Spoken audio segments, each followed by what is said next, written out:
Kailin Alcantara, basag sa mga bashers dahil kay Kobe Paras. Parang tama nga si Carmina.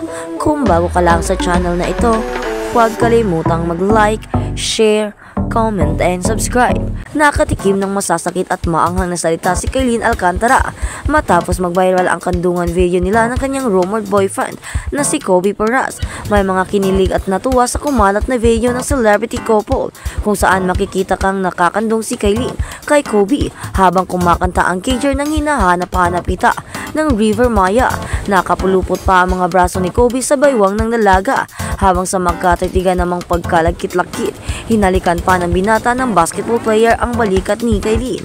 Mukhang deadma at wala namang pakialam ang mga kasama nilang nagbe-video kay na tila sanay na sa kanilang kasutan kapag magkasama. Pero marami rin ang nambash at nagnenega sa kapuso actress na tila paglalanta nito sa relasyon nila ng anak ni Benji Paras matapos ang pagdidinay nito sa kanilang relasyon. Ilan sa mga nabasa naming comments sa Sokmed ay nasasabing mukhang tama nga ang chika sa pagkonta ni Carmena Villarreal sa pagkikipagrelasyon noon ni Kailin sa anak niya si Mavi Legaspi. Balitang hindi naging maganda ang breakup ni Mavi at Kailin kung saan nadamay nga si Carmina na umano'y isa sa mga dahilan kung bakit biglang naghiwalay ang ex-couple.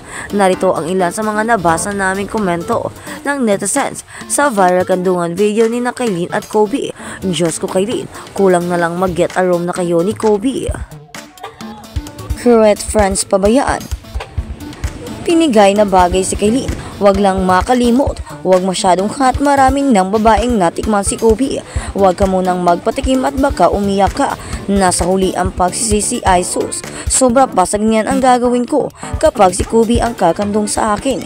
Kaya lang naalala ko, di pala ako si Kailin at ang bigat ko. Yan ang babaeng walang dekalidesa sa sarili kahit may kasamang mga lalaki si Boy. Kumandong pa rin yakster. Sabi mo great friends, bilis mo naging kaimi-kaimi sa mga matinik na durian. Sa'yo mismo nakikita ang kilos at ugawa sa salita girl. Huwag masalita ng patapos, mother knows best talaga. Kandong pa lang yan, ang daming nang nanlaki ang mata haha. Parang okay ang desisyon ni Carmina haha. Ako babae din ako, konting respeto sa sarili. Kababae mong tao magpapakita ka ng ganon, nakakandong sa lalaki at di mo pa karelasyon yan. Di ko bashers concern lang ako kung kapatid kita hindi gugustuhan na ganyan ka sa lalaki, dalaga ka pa naman iha. Nako, iha, hihiwalayan ka din yan gaya nung ginawa niya sa anak ni Ina Raimundo. Nauna ritong nagbigay ng reaksyon si Kailin sa naturang video at sa mga nagtatanong kung ano na ba talaga ang real score sa kanila ni Kobe. Say ni Kailin, karapatan niyang tumanggi at huwag magsalita sa publiko tungkol sa kanyang love life. Dugtong pa niya, I don't need to explain myself. Naniniwala rin ang kapuso star na mas okay kung siya lang ang pamilya niya ang nakakaalam sa kanilang relasyon. At sa kabilang banda, Kailin Alcantara nagpasalamat sa pinagsasamahan nila ni Mavi Legaspi. Tinuldukan ni Kailin Alcantara ang usapin sa hiwalayan nila ni Mavi Legaspi at sinabing dapat mag-move on na ang lahat tungkol dito. In every relationship naman po that I have or I had, whether it's professionally or friendly man or romantic, I always try to learn something from it, both the good experiences. Saad pa ni Kailin nang tanungin ni Tito Boy tungkol sa naturang issue sa Fast Talk with Boy Abunda nitong Webes. Right now, I think we should all move on from the experience. I will treasure that moment po kasi syempre, it makes me who I am today or made me who I am today with all that happened. Pagpatuloy pa ni Kailin, inilahad din ng Sparkle actress ang kanyang pasasalamat sa lahat na pinagsamahan nila ni Mavi. I feel grateful that I experienced that po. Sabi niya, matatanda ang naging magka-love team sina Kailin at Mavi at nagkasama sa mga pamamasyal, gayon pa man. Walang opisyal na pahayag ang dalawa sa kung ano ang tunay na relasyon nila. Naging usap-usapan na hiwalay na ang dalawa ng mapansin ng netizens na hindi na sila nagpo-post ng mga larawan na magkasama. At sa kabilang balita naman, Michael Sager umamin sa tunay na relasyon nila ni Cassie Legaspi. Feeling blessed ang kapuso Sparkle artist na si Michael Sager dahil nararamdaman na niyang buto sa kanya ang parents ni Cassie Legaspi. Marami ang naniniwala na may something na ngang namamagitan kina Michael at Cassie dahil sa kakaibang sweetness nila sa isa't isa.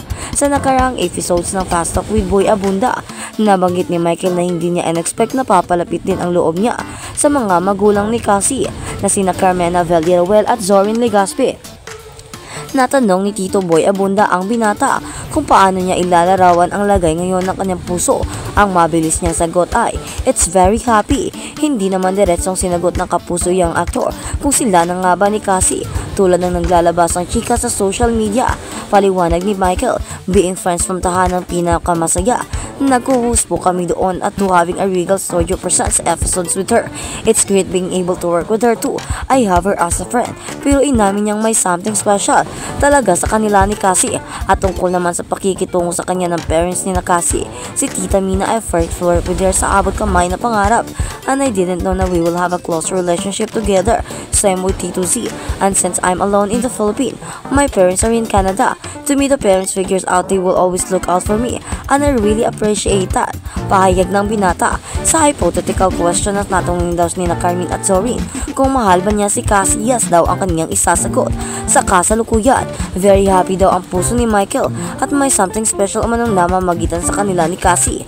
Kung matataan sa guesting man ni Michael doon sa Sarap Diba, ay sinabi niyang hindi imposibleng ma-fall siya kay Cassie dahil hindi raw ito mahirap mahalin at pakisamahan. At habang sa kabilang balita naman, call-in voice ni Ate Guy, sinadyang wasakin ng operahan sa Japan. Sinadya raw sirain ang golden voice na nag-iisang superstar at national artist na si Nora Honor para hindi na siya makakanta habang buhay. Hinayang na hinayang pa rin si Ate Guy sa pagkasira ng kanyang boses na siyang dahilan kung bakit hindi na siya pwedeng kumanta kahit kailan. Revelasyon ng movie at TV icon, ito ay dahil sa isinagawang cosmetic surgery sa kanya sa Japan 14 years ago na ang nakakaraan. Sa interview ni Marcel Soriano sa Superstar na napanood sa YouTube channel nito, ibinahagi ng award-winning actress ang nangyari sa kanya noong 2010. "Ang pinaka-love ko talaga ay ang pag-aawit. Kung hindi dahil sa pagkanta ay hindi ako makakatulong sa pamilya ko at hindi rin ako makikilala ng mga tao. Kaya nung masira yung boses ko, ang napapailing na pahayag ni Ate Guy, sinira nila. Parang sinadya, kaya hanggang ngayon hindi ako nakakakanta," ang sabi ni Ate Guy. Pero wala siyang binanggit na pangalan. "Nasa States ako noon. May pumunta sa akin at sabi, dadalhin ako sa Japan kasi kukunin nila akong mag-i-endorso ng isang facial clinic. Pagdating ko doon, pinahiga ako, pinatulog. Pagkagising ko, wala na akong boses. Yun ang totoong nangyari doon. Hanggang ngayon, wala na akong boses." Pagbabahagi pa ni Nora, tinanong ni Maricel kung ano ang aksyon na ginawa para mapanagot ang tinutukoy niyang facial clinic. "Dinimanda ko pero ang boses ko hindi na bumalik." Sagot pa ni Ate Guy tungkol sa kanyang golden voice. Sa tanong kung may posibilidad ba na magamot o ma-repair ang damage sa kanyang lalamunan, "Hindi na kasi. Nung umuwi ako ng Pilipinas tapos bumalik ako, hindi na rin nila naoperahan. Sayang nga. Ngayon hindi na pwede." Ang sabi kasi ng doktor noon, yung vocal cord hindi naman tinamaan pero malalim yung tinamaan sa akin, aniya pa.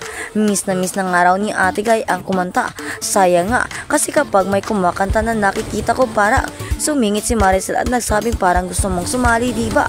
Na sinagot ni Ate Guy ng, "Gusto kong kumanta." Matatanda ang 2019 sa isang panayam ay sinabi ni Nora na nagsampo ng reklamo ang kanyang abogado laban sa naturang clinic sa Japan pero walang nabanggit na mga detalye.